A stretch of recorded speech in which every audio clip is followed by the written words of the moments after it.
Please subscribe Sadhguru Sai Creations.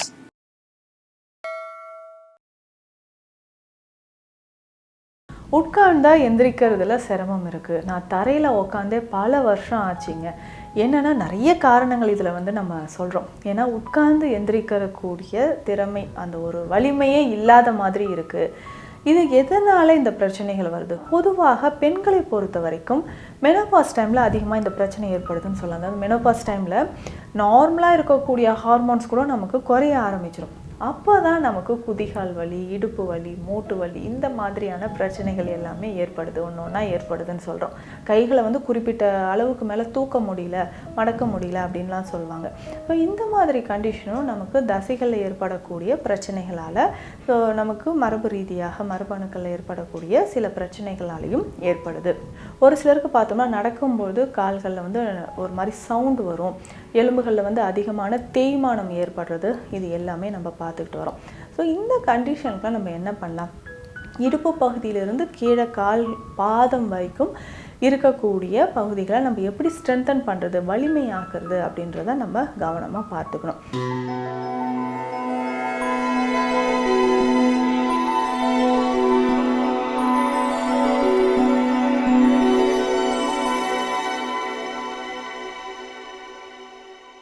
Sadhguru Sai creation viewers அனைவருக்கும் வணக்கம். நான் டாக்டர் நித்யா, சித்தா ஃபிசிஷியன்.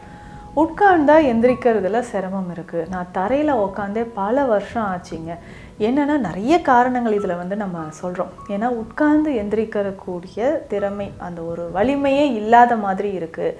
இது எதனால் இந்த பிரச்சனைகள் வருது? பொதுவாக நம்மளுடைய ஜாயின்ஸ், மூட்டுக்களில் ஏற்படக்கூடிய சில பிரச்சனைகள்னாலேயோ, முக்கியமாக நரம்புகள் மற்றும் தசைகளில் ஏற்படக்கூடிய பிரச்சனைகளாலேயோ இது ஏற்படுது. உட்கார்ந்தா எந்திரிக்க முடியல, நடந்தால் கொஞ்சம் நேரம் நடந்தாலே மூச்சு வாங்குது, மூட்டில் ரொம்ப வலியாக இருக்குது, குதிகால் வலி இருக்குது, இது எல்லாமே நம்ம சொல்லுவோம். இது ஏற்படுறதுக்கு காரணம்னா பொதுவாக பெண்களை பொறுத்த வரைக்கும் மெனோபாஸ் டைமில் அதிகமாக இந்த பிரச்சனை ஏற்படுதுன்னு சொல்லலாம். அதாவது மெனோபாஸ் டைமில் நார்மலாக இருக்கக்கூடிய ஹார்மோன்ஸ் கூட நமக்கு குறைய ஆரம்பிச்சிடும். அப்போ தான் நமக்கு குதிகால் வலி, இடுப்பு வலி, மூட்டு வலி இந்த மாதிரியான பிரச்சனைகள் எல்லாமே ஏற்படுது, ஒன்று ஒன்றா ஏற்படுதுன்னு சொல்கிறோம். உட்காந்து எந்திரிக்க முடியல, சேர்லேயே தான் நான் உட்காந்துருப்பேன், ஷோஃபாவில் தான் உட்காந்துருப்பேன், டைனிங் டேபிளில் உட்காந்து தான் நான் சாப்பிட்றேன். ஸோ இந்த மாதிரியான பிரச்சனைகள் இன்றைக்கு 40 வயதை கடந்த நபர்களுக்குமே வருது. இது கொஞ்சம் மரபு ரீதியாக, அதாவது ஜெனட்டிக் ஃபேக்டரும் இதில் இன்வால்மெண்ட் ஆகுதுன்னு சொல்லலாம். சில நமக்கு ஜீன் ரிலேட்டடாக இருக்கக்கூடிய ப்ராப்ளம்னாலையும் இந்த பிரச்சனைகள் ஏற்படுது. அது என்ன அப்படின்னு பார்த்தோம்னா மயோபதி அப்படின்னு சொல்கிற கண்டிஷன்லேயோ, மஸ்குலர் டிஸ்ட்ரோஃபி அப்படின்னு சொல்லக்கூடிய கண்டிஷன்லேயோ இது ஏற்படுது. இது ரெண்டுமே நமக்கு ஜீன் பேஸ்டு டிசீஸ் அப்படின்னு சொல்கிறோம். மரபு ரீதியாக பார்க்கும்போது தசைகளில் சிதைவு ஏற்பட்டுக்கிட்டே வர்றதுனால தான் இது வந்து தசை சிதைவு நோய் அப்படின்னு சொல்கிறோம். இந்த தசை சிதைவு நோய் அப்படின்னு சொல்லக்கூடிய இந்த மஸ்குலர் டிஸ்ட்ரோஃபி இருக்கக்கூடியவங்களுக்கு நாளுக்கு நாள் என்ன ஆகுனா உட்கார்ந்து எந்திரிக்க முடியல, கால் பாதங்கள் வந்து தரையில் வச்சு நடக்கவே முடியல, ஸ்டெப்ஸ் ஏற முடியல அப்படின்னு சொல்லுவாங்க.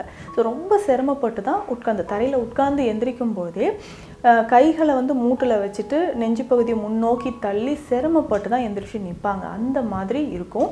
திடீர்னு வந்து பார்த்தோம்னா நம்ம உடலில் மசில் வேஸ்டிங் நிறைய நடக்க ஆரம்பிக்கும். ஒரு சிலருக்கு வந்து பார்த்தோம்னா இந்த தோள்பட்டை பகுதிகளில் இந்த டெல்டாய்ட் மசில்ஸ்லாம் இருக்குது இல்லைங்களா, ட்ரஃபீசியஸ் மசில்ஸ் அப்படின்னு சொல்லுவோம். இந்த டெல்டாய்ட், ட்ரஃபீசியஸ் மசில்ஸ் எல்லாமே கொஞ்சம் கொஞ்சமாக குறைய ஆரம்பித்து சூம்புன மாதிரி போயிடும். கைகளை வந்து குறிப்பிட்ட அளவுக்கு மேலே தூக்க முடியல, மடக்க முடியல அப்படின்லாம் சொல்லுவாங்க. ஸோ இந்த மாதிரி கண்டிஷனும் நமக்கு தசைகளில் ஏற்படக்கூடிய பிரச்சனைகளால், ஸோ நமக்கு மரபு ரீதியாக மரபணுக்களில் ஏற்படக்கூடிய சில பிரச்சனைகளாலையும் ஏற்படுது. அதுக்கு அடுத்தது வந்து பார்த்தோம்னா மூட்டுகளில் ஏற்படக்கூடிய பிரச்சனைகள். இதுதான் நிறைய பேருக்கு காரணமாக இருக்குது. ஒரு சிலர் உடல் பருமன் அதிகமாக இருப்பாங்க, ஒபிசிட்டி. ஸோ உடல் பருமன் அதிகமாக இருந்து அதை தொடர்ந்து நமக்கு தசைகளில் வந்து பிரச்சனை ஏற்படும் பொழுது தான் உடலில் சில மாற்றங்கள் ஏற்பட்டு உட்கார்ந்து எந்திரிக்க முடியல அப்படின்ற ஒரு நிலை ஏற்படும். மூட்டுக்களில் வலி இருக்கும், ஆஸ்டியோ ஆர்த்ரைட்டிஸ் இருக்கலாம். அதுக்கப்புறம் பார்த்தோம்னா சைனோவியல் ஃப்ளூயிட் ரொம்ப குறைந்து, சைனோவியல் ஃப்ளூயிடே குறைஞ்சி நமக்கு அதிகமான பாதிப்புகளை ஏற்படுத்துறது நம்ம பார்க்குறோம். இப்போ அதிகமான பாதிப்புகள் சைனோவியல் ஃப்ளூயிட் இல்லாதனால உட்கார்ந்து எந்திரிக்கவே முடியாது. ஒரு சிலருக்கு பார்த்தோம்னா நடக்கும்போது கால்களில் வந்து ஒரு மாதிரி சவுண்டு வரும், எலும்புகளில் வந்து அதிகமான தேய்மானம் ஏற்படுறது, இது எல்லாமே நம்ம பார்த்துக்கிட்டு வரோம். ஸோ இந்த பிரச்சனைகள் எல்லாமே நம்ம எலும்புகளில் ஏற்படக்கூடிய பாதிப்புகளால் கால்சியம் டிஃபிஷியன்சி இருந்தாலோ வாதம் அதிகமானாலோ ஏற்படுறது தான். இந்த கண்டிஷனில் நிச்சயமாக உட்கார்ந்து எந்திரிக்கவே முடியாத ஒரு சூழ்நிலையில் தான் இருப்பாங்க.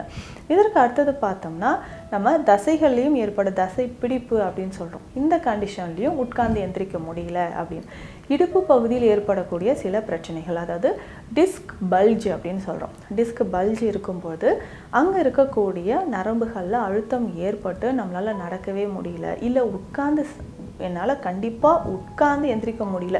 சில பேஷண்ட்ஸ் வருவாங்க, உட்காருங்கன்னா இல்லை நான் நின்றுக்கிட்டே இருக்கேன், உட்கார்ந்தா எந்திரிக்கிறதுக்கே ஒரு 10 நிமிஷம் ஆகிடும் மேம், நான் நின்றுட்டே இருந்துட்டுறேன் அப்படின்னு சொல்லுவாங்க. அந்த மாதிரியான இடுப்பு பகுதியில் வலிகள் இருக்கக்கூடியவங்களும் நிறைய பேர் இருக்காங்க. ஸோ இந்த கண்டிஷனுக்குலாம் நம்ம என்ன பண்ணலாம்? இடுப்பு பகுதியிலிருந்து கீழே கால் பாதம் வரைக்கும் இருக்கக்கூடிய பகுதிகளை நம்ம எப்படி ஸ்ட்ரென்தன் பண்ணுறது, வலிமையாக்குறது அப்படின்றத நம்ம கவனமாக பார்த்துக்கணும். ஸோ வலிமையாக்கணும் அப்படின்னா தினம் தினம் நம்ம உணவு முறைகளில் புரோட்டீன் கால்சியம் இருக்கக்கூடிய உணவுகளை தேர்ந்தெடுத்து சாப்பிட்றது ரொம்ப ரொம்ப முக்கியம். ஸோ அந்த மாதிரி நம்ம சில உணவு முறைகளை தேர்ந்தெடுத்து சாப்பிடும்போது எலும்புகளோட ஆரோக்கியம் அப்படின்றது மேம்பட ஆரம்பிக்கும். ஸோ இதில் முக்கியமாக கருப்பு எள்ளு, கருப்பு உளுந்து, இதில் முக்கியமாக பார்த்தோம்னா மூங்கில் அரிசி மிக சிறந்தது. ஸோ மூங்கில் அரிசி ஒரு நாளைக்கு 2 ஸ்பூன் சாப்பிட்டா கூட போதும். மூங்கில் அரிசி ஒரு 1/2 கிலோ வாங்கிட்டு வந்து நல்லா ஃப்ரை பண்ணி குருணை மாதிரி எடுத்து வச்சுக்கணும். அரைச்சி எடுத்து வச்சுட்டு 2 ஸ்பூன் போட்டு ஒரு 4 பல் பூண்டு, கொஞ்சம் சீரகம் போட்டு நம்ம இதை கஞ்சி மாதிரி குடிச்சிட்டு வந்தோம்னா இடுப்பு எலும்புகள் மட்டும் இல்லை, உடலில் இருக்கக்கூடிய எலும்புகள் எல்லாமே வலிமையாக ஆரம்பிச்சிடும். ஸோ நாளடைவில் பார்த்தோம்னா ஏற்படக்கூடிய பல பிரச்சனைகளை சரி செய்கிறதுக்கு நமக்கு இது பயன்படுது அப்படின்னு சொல்லலாம். மூங்கில் அரிசி அப்படின்னு சொல்லும்பொழுது உடலில் இருக்கக்கூடிய ஒவ்வொரு நாடி நரம்புகளையும் வலிமையாக்கக்கூடியது. இதை நம்ம பயன்படுத்தி உடலில் இருக்கக்கூடிய பிரச்சனைகளுக்கு இதை எடுத்துக்கலாம். அதை இடுப்பு எலும்புகளை வலிமையாக்குவதற்கும் கால் மூட்டுக்கள் வலிமையாக இருக்கிறதுக்கும் நமக்கு இது பயன்படுது. ஸோ தொடர்ந்து இதை நம்ம தினமும் ஒரு வேளையாவது கஞ்சி மாதிரி குடிக்கலாம். சித்த மருத்துவத்தை பொறுத்த வரைக்கும் காய திருமேனி தைலம் இதுக்கு ஒரு பெஸ்ட் மெடிசன் அப்படின்னு சொல்லலாம். இந்த காய திருமேனி தைலம் நம்ம எப்படி பயன்படுத்த போகிறோம்னா இடுப்பு பகுதியிலேருந்து கால் பகுதி வரைக்கும் நல்லா மசாஜ் மாதிரி பண்ணிடணும். மசாஜ் பண்ணிவிட்டு ஸோ அந்த இடுப்பு பகுதியில் இருக்கக்கூடிய தசைகளை வலிமையாக்குவதற்கு இந்த காய திருமேனி தைலம் பயன்படுது. ஏன்னா உட்கார்ந்தா எந்திரிக்க முடியல அப்படின்ற மாதிரி பிரச்சனை நிறைய பேருக்கு இருக்குது. அப்போ மூட்டுக்களில் வலி இருந்தாலோ இடுப்பு பகுதியில் வலி இருந்தாலோ கால் தசைகளில் வலி வீக்கம் இருக்கும் போதோ நம்ம இதை பயன்படுத்தலாம். இந்த காய திருமேனி தைலத்தை நம்ம பயன்படுத்தும்போது தொடர்ந்து நம்ம பயன்படுத்திகிட்டே வந்தோம்னா இடுப்பு எலும்புகள், கால் மூட்டு எலும்புகள் நமக்கு வலிமையாக இருக்கும்ன்றதை நம்ம தெரிஞ்சுக்கலாம். அடுத்ததாக நம்ம சாப்பிடக்கூடிய மருந்துகளை பொறுத்த வரைக்கும் இதில் இந்த பூனைக்காளி சேர்ந்த மருந்துகளை தொடர்ந்து நம்ம சாப்பிட்டுட்டு வரும்போது நம்ம உடலில் தசைகளில் அதிகமான வலிமை உண்டாகும் அப்படின்னு நம்ம தெரிஞ்சுக்கலாம். இந்த பூனைக்காளி சேர்ந்த மருந்துகள் தான் நம்ம தசைகளுக்கும் சரி நரம்புகளுக்கும் சரி வலிமையாக்குவதற்கு இது நமக்கு பயன்படுது. இந்த பூனைக்காளி விதைகள்லேருந்து செய்யக்கூடிய மருந்துகள், பூனைக்காளி விதை கற்பம், அதாவது பூனைக்காளியோட நெல்லி வற்றல், தாண்டிக்காய், கருஞ்சீரக பொடியெல்லாம் சேர்த்து சாப்பிடும்போது நம்ம தசைகள் வலிமையாகும். உட்கார்ந்து எந்திரிக்க முடியல அப்படின்னா இடுப்பு பகுதியோ இல்லை கால் மூட்டு, குதிக்கால் மூட்டுக்களில் இருக்கக்கூடிய வலிகள் குறையிறதுக்கு இந்த மாதிரி பூனைக்காளி சூரணத்தோட நெல்லிக்காய் பொடியும் கருஞ்சீரகமும் சேர்த்து சாப்பிடும்போது நம்ம உடலில் இருக்கக்கூடிய தசைகள் வலிமையடைகிறத நம்ம தெரிஞ்சுக்கலாம். இது கொஞ்சம் கொஞ்சமாக உணவு முறைகளையும் அதிகமான கால்சியம் புரோட்டீன் இருக்கக்கூடிய உணவுகளை நம்ம தேர்ந்தெடுத்து சாப்பிடும்போது நம்ம இடுப்பு பகுதியில் தசைகளில் இருக்கக்கூடிய வலிகள் குறைய ஆரம்பிக்கும். ஸோ இந்த பதிவில் உட்கார்ந்தா எந்திரிக்க முடியல அப்படின்னு சொல்லக்கூடிய கண்டிஷன் நிறைய பேருக்கு இருக்குது. என்னென்ன காரணங்களால் அது ஏற்படுது, அதற்கான சித்த மருந்துகள் என்னன்றதை பார்த்தோம். நிச்சயம் உங்களுக்கு பயனுள்ளதாக இருக்கும்னு நினைக்கிறேன். மீண்டும் அடுத்த பதிவில் சந்திக்கிறேன். நன்றி.